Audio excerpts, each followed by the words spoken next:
Hello, everyone, and welcome to the next edition of Mash Meets.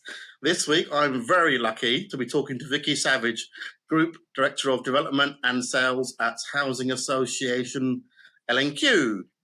Hi, Vicky. Hello, Mash. Delighted to be here. And thank you for agreeing to get involved in our John Arning Partners podcast, Mash Meets. So I guess the first question is, how did you get into the affordable housing sector and working for a housing association? You know, it's funny, when you talk to people in our sector, Mash, they often say, I just sort of fell into it, don't know quite how I got here. I suppose mine was a bit more directed than that.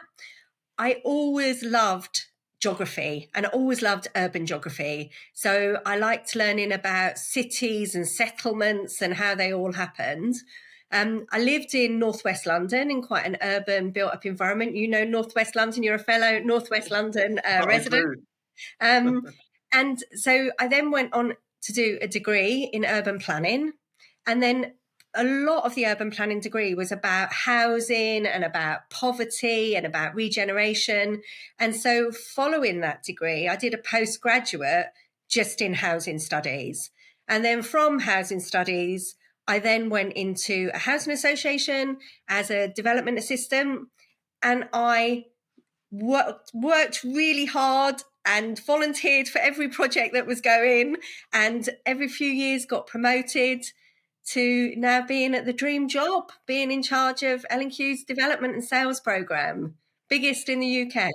Absolutely, and brings me on nicely to working for L&Q, one of the most well-known and largest HAs in the sector. What's it like to be there? It's a really lovely place. It's female-led. We have a female CEO, which is quite unusual.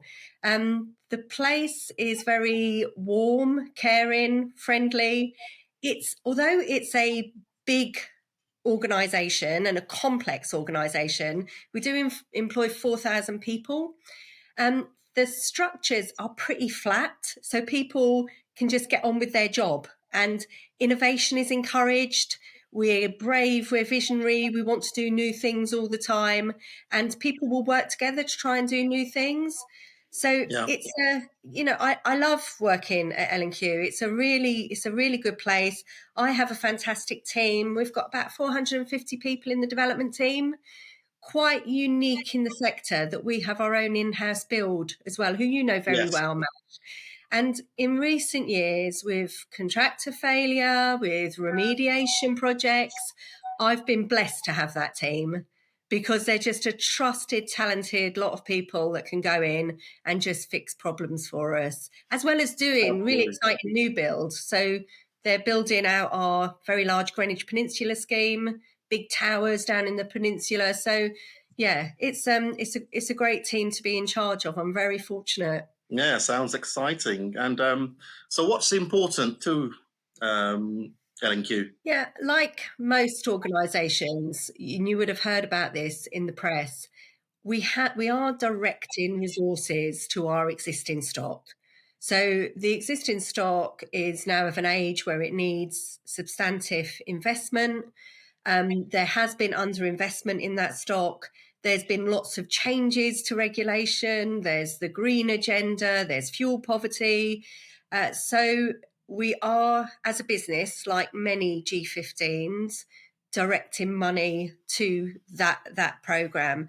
And in fact, we have, because we're L&Q and the numbers are big, the numbers for everything are always big. So in terms of our maintenance, we've directed £3 billion to spend, largest in sector, £3 billion in the next 10 to 15 years into getting all our existing stock up to the standard that our residents deserve. So that's a focus for the business. We've got a great team over that side of the business doing it. In terms of development, we still have an active development programme. Capacity constraints on our business, same as many others. This year we're bringing home 3,000 new homes. That's still impressive. But that number it's a very impressive figure, but that won't continue, Mash, unless we fund differently. So one of the main challenges I'm looking at the moment is how I'm working very closely with our exec lead for finance about how we can fund differently, how we can use this massive balance sheet we have to bring investors in, to do partnership work, to just do things differently.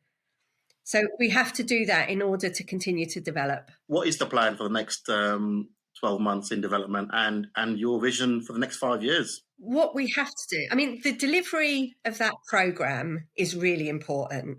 So we've got to bring in the homes this year. We've got a large number. We've got about 2,000 handovers again next year. So your eye must always be on the ball in terms of quality delivery of that programme.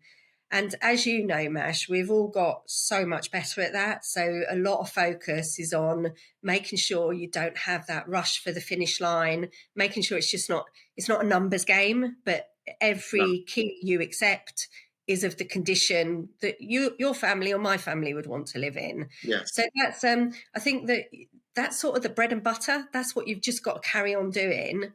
But what we are doing, the excitement for me in the next 12 months is to try and look at new ways of funding housing. And we're speaking to lots of different people about that to see. We've got quite a few irons in the fire. So, hopefully in another few months, I'll be able to share more, but we're looking at different financial models that can be used to do something new in public housing. Oh, you got me intrigued now. I look forward to hearing more about it when you're able to announce it.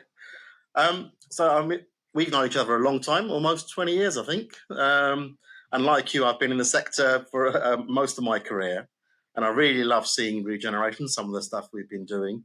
But what do you enjoy the most about the housing sector? I mean, we're lucky, aren't we? Because the people that we work with are really nice people.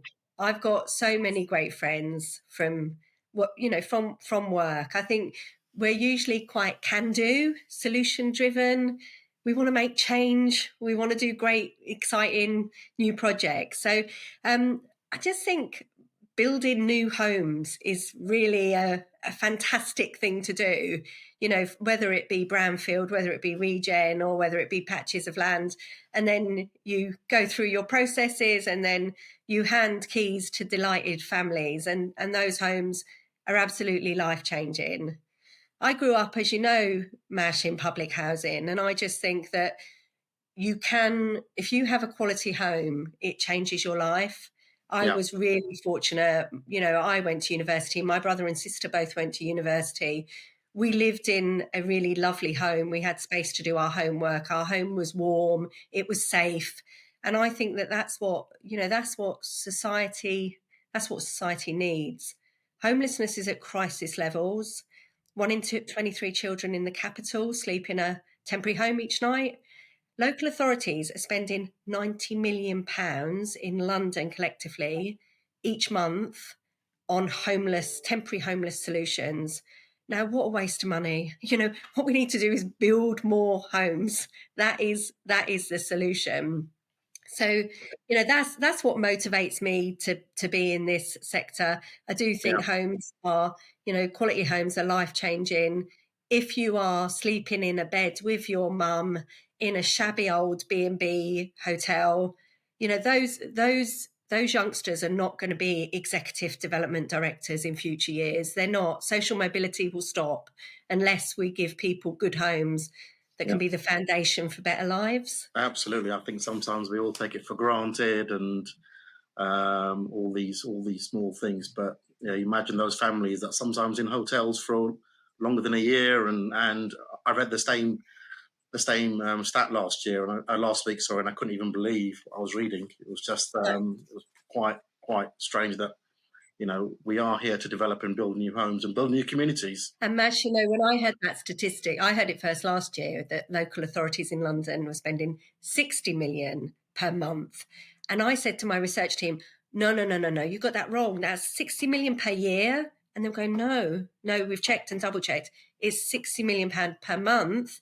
And now the latest figure is this 90 million pound per month. Yeah. So in many cases, half the local authority's budget is going on temporary solutions. You're not increasing housing supply by one home. So it seems crazy. So, L&Q, we are looking for that breakthrough. How can you just, build more homes? Building more homes is the only solution there. Everything else is just, just dancing around the edges, really. No, you're absolutely right. And it's a perfect segue into, not fully into politics, but it is election year.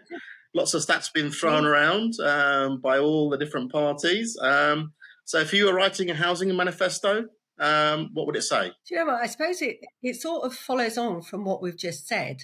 If you look at the problems that are being faced, so homelessness, damp and mould, I know your firm do a lot of work around damp and mould of existing homes, major issue. And I don't think not just for housing associations, local authority, I think private sector homes, they've got all got the same issues. Overcrowding, the mental health crisis that this country is facing. All of these things can be solved by building new homes. Yeah. They really can tick all those boxes. We spoke earlier about educational attainment. You need new homes, and I'm what I'm supporting is not, it's not just homes for housing associations or councils. We need homes of every type. You have children, I have children, Mash. How can they get there? We earn good salaries. How can our kids get that first step on the ladder? It's really unaffordable. So I think we need homes of all types. And at the moment, it seems that the whole market is stilted up. And unless you get those first-time buyers coming in, because it's the domino effect. Once you get the first-time buyers, somebody else can move upwards and can move upwards and can move upwards. And that's not what we have at the moment. So we absolutely do need homes for social rent. But if I was doing my housing manifesto, I would make sure that there was solutions for all tenures. Yeah. So for those first-time buyers who often get the worst of mortgage deals, it's really difficult for them to get on the ladder. So something that will just open up for first-time buyers as well, that sort of squeezed middle, or young people leaving university or wanting to make their first home away from mum and dad. Absolutely. It's going to be difficult living in London as well, in particular, isn't it, really? Yes. Well, the statistic in London is something like our children will be with us until they're 35. And we don't want that. Don't say that. We need them to move out, don't we? So So I think that any housing policy must look at it from the end of ending homelessness, building more homes at that point of the market, but also, making it easier for house builders and partnerships and everything else to work. More homes for everybody. It's just a shame there's no joined up thinking, all this money we're spending on temporary accommodation just in London alone, all that money that could be invested in building new quality housing, at all levels, and trying to think a bit more longer term. But so over your career, what do you think the biggest improvements have been in the social housing sector? I would say, Mash, that one of the big improvements, I'm sure your firm have seen it, I do think we build better now. I think that there was a point where we were so focused on numbers and so focused on value for money and design engineering and all of those things that it was a bit of a race to the bottom. And you look at some of those buildings, and I know I look at some that I was involved in, 10, 20 years ago, and they're quite shabby. They're not the best of buildings. So I think that we've all had a real wake-up call around building and making sure that you spend the money that's needed. So you don't waste money, but you spend the money needed to build quality homes. So I think that has been a change for the sector. The other thing that I've seen is that working between the house builders, the investors, and housing associations. So when I started my career, we would be recipients of Section 106. So we'd get the pour door around the back, buy the bins. It wasn't that great. Yeah. And we were all very grateful, and the house builders would give us those homes. I think nowadays, we, as L&Q, we do very little Section 106, but we have 16 live JVs at the moment. So we're JVing with the best house builders in the country, and we have an equal place at that table. So we're not the poor relation. They listen to what we say. We take an active part. Often you were involved in one with me recently, Mash, where we bought the land and we did the beauty competition to get the house builder on board.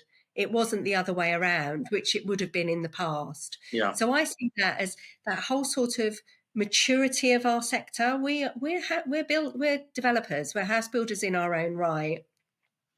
I also think that there was a time that we sort of lost our way a bit, and we got tempted by very shiny new projects. So, I know, for instance, L&Q, we were developing in places like Nine Elms by the US Embassy and places like that.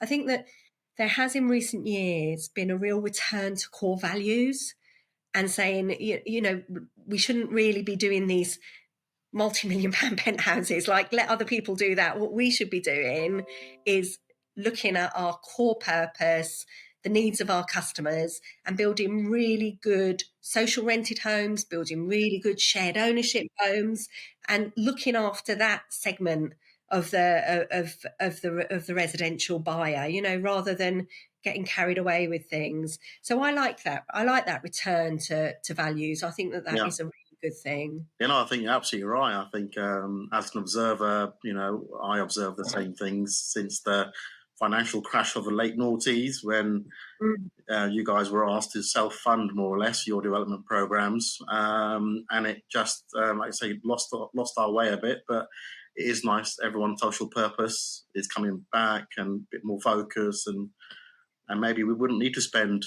the sort of money we are on existing stock if it was done, differently in the first place. No, exactly. I remember in the days when, you'd be given a spec by a house builder early on in my career, you'd be given a spec by a house builder, and, your maintenance man would say, or your maintenance person, it was usually a man, but your maintenance person would say, that lift is terrible. We don't want that lift. And you'd go back to the house builder and say, you don't want that lift. And the house builder would say, well, that's okay. If you don't want this project, we're going to take it to another housing association. Yeah.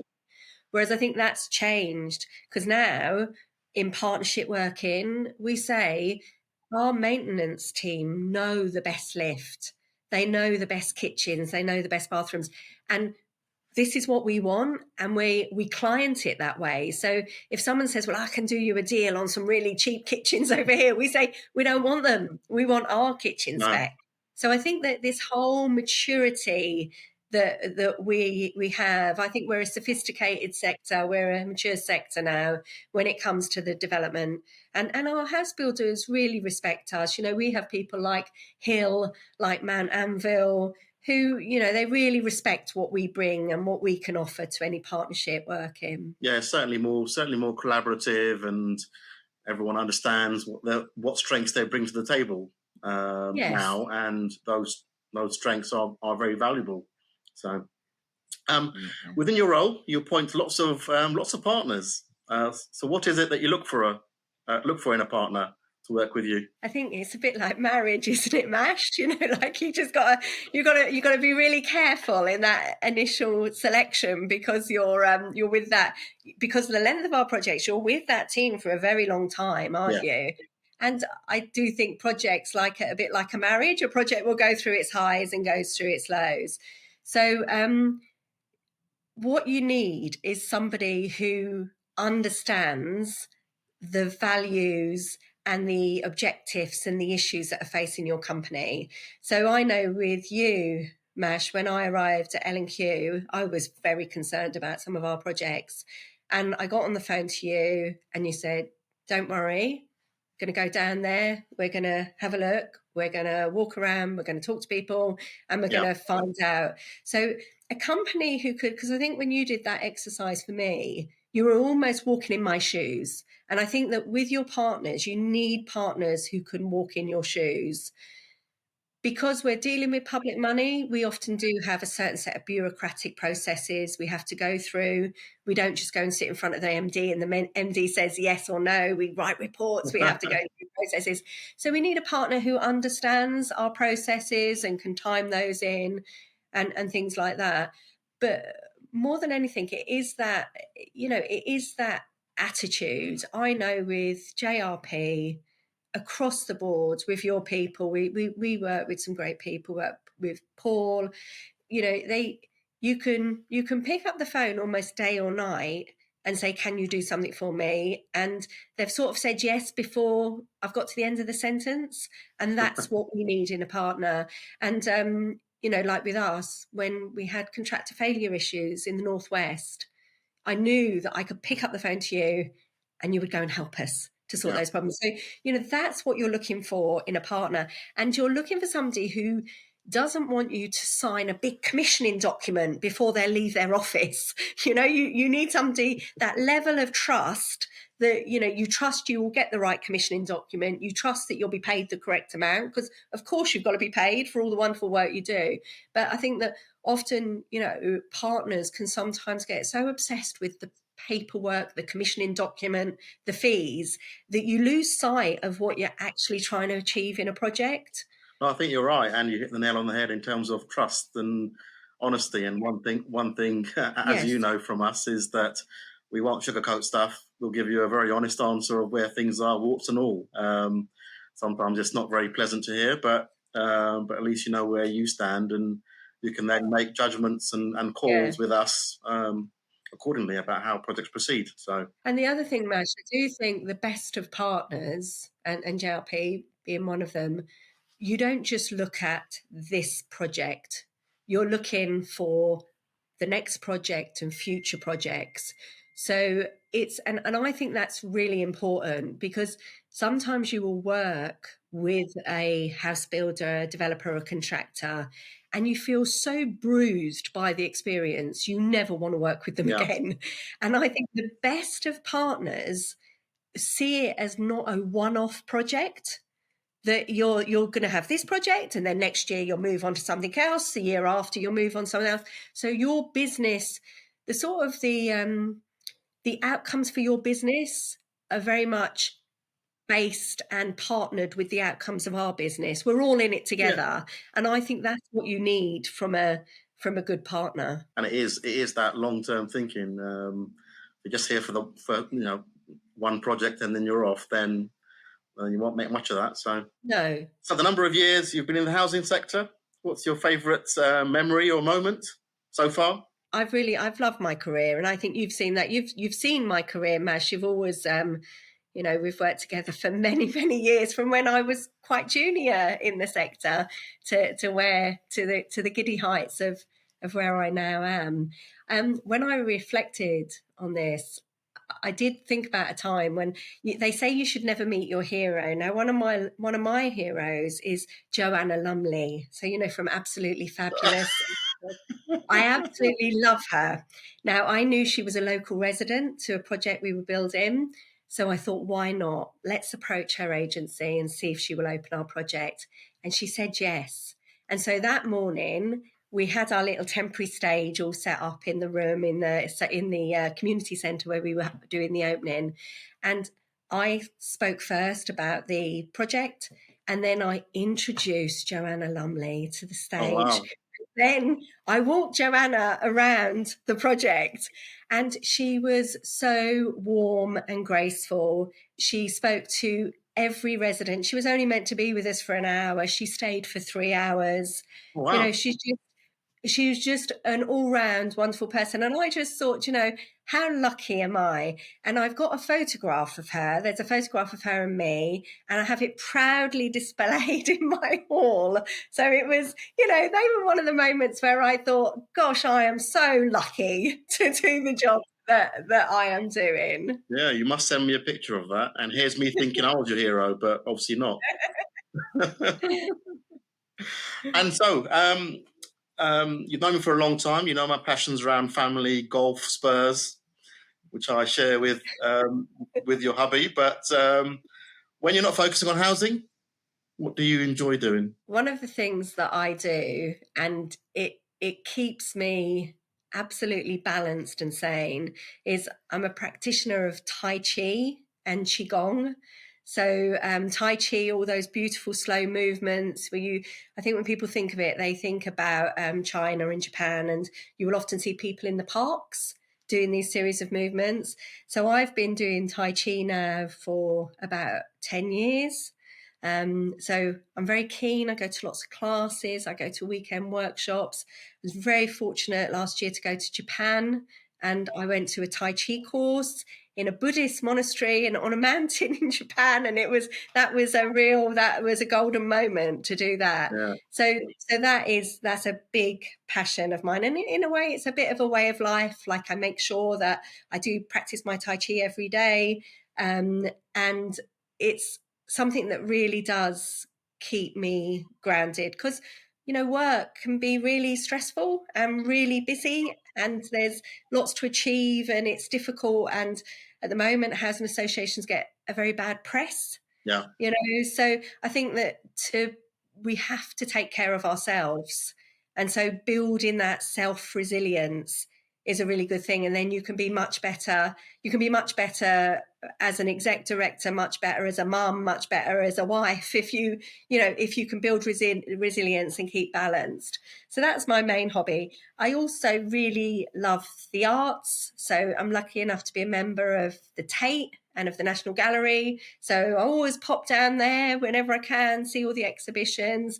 So I'm lucky to live in London and have access to all of those facilities, and I like the theatre. So I'm lucky, really, Mash, because my husband is a mad Spurs fan. So he goes off at the weekend to do his Spurs things, and I never realised that a football match lasted so long because my husband sort of leaves the house at 11 o'clock and he come home at like 9 or 10 o'clock. So very long football matches he goes to watch with Spurs. Yeah. And so I use that time to wander down to the galleries and enjoy the cultural side of London. Yeah. And also, again, I think that gives balance to the madness of a busy job and busy family. Yeah. We have 5 children. The children now are all young adults, but that family time is still really important, and they still always need you, no matter how old they are. So it's really, I love to have that family time as well. Yeah, fantastic. And I can understand why it takes so long to watch Spurs, because you've got to have a pre-match and post-match analysis. Absolutely. And with Spurs, it's quite hard work. So, and finally, what are you looking forward to this year, Vicky? Yeah, I spoke earlier about the innovation in finance that we're trying to do to unlock capacity and unlock build. At L&Q, we have a fantastic development team. We also have a fantastic set of partners. You guys are there. You're all ready to do more projects, build more homes. So I'm really looking forward to seeing how we can unlock this, how we can work with partners to unlock capacity and just keep building homes that it's never been so desperate. We need, the need is there, the demand is there. We need to just give the supply to enable people to have that foundation for life, that springboard for life that people need to get better outcomes. Let's hope that those politicians agree with us and start doing something about it. A bit more longer term rather than just every few years. So yeah, that's true, Mash, actually, because those short-term settlements that we get funding-wise, they don't really help, because the project, as you know, if we identified a piece of land today, you're not getting the keys for 4 or 5 years, are you? Regen even longer. So you do need to have those longer term settlements as well. Well, listen, thank you very much for your time. It's been absolutely lovely talking to you, as it always is. So I appreciate your time, and they've taken out to say hello to us and speak to our listeners. So thank you very much. No, thank you. It's been my pleasure.